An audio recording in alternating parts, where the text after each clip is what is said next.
அஸ்ஸலாமு அலைக்கும். இது வந்து வாட்டர் மிலன் ஷர்பத்து. இதில் வந்து சப்ஜா போட்டிருக்கிறேன், இது பாதாம் பிசின் ஊற வச்சு போட்டிருக்கிறேன். இது வந்து ஃப்ரெஷ் க்ரீம் போடுறேன், மில்க் மேடு எல்லாம் உங்கள் டேஸ்ட்டுக்கு ஏற்ப போட்டுக்கோங்க. வாட்டர் மிலன் கட் பண்ணி குட்டி குட்டியாக கட் பண்ணி வச்சுருக்கிறேன், விதை இல்லாமல் கட் பண்ணி வச்சுருக்கேன். விதையோடு சிலர் பேர் போடுறாங்க, அப்படி போடக்கூடாது. சின்ன பிள்ளைங்களாம் சாப்பிட்றாங்களே, நல்லா விதையெல்லாம் நீக்கிட்டு போட்டு பாருங்கள், நல்லாயிருக்கும். இந்த மாதிரி மில்க் மேடு, பாதாம் பிசின்னு, ஃப்ரெஷ் க்ரீமு, சப்ஜா சீடு, இதில் வந்து வாட்டர் மிலனை மிக்ஸ் பண்ணிடலாம்.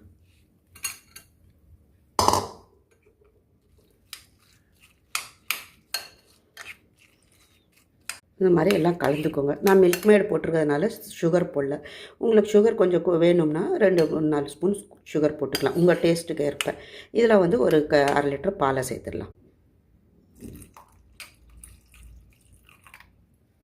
இதில் நீங்கள் ஃப்ரிட்ஜில் ஒரு 1/2 மணி நேரம் 1/4 மணி நேரம் வச்சு நோன்பு திறக்கிறதுக்கு முன்னாடி இதை எடுத்து சாப்பிட்டு பாருங்கள். ரொம்ப நல்லாயிருக்கும், டேஸ்ட்டாக இருக்கும்.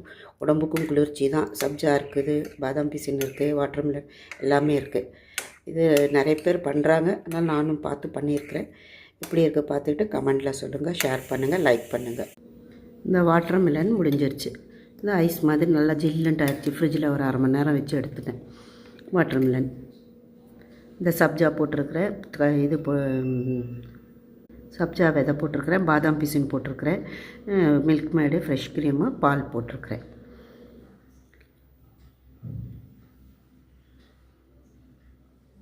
பிடிச்சிருந்தால் லைக் பண்ணுங்கள், ஷேர் பண்ணுங்கள், சப்ஸ்கிரைப் பண்ணுங்கள்.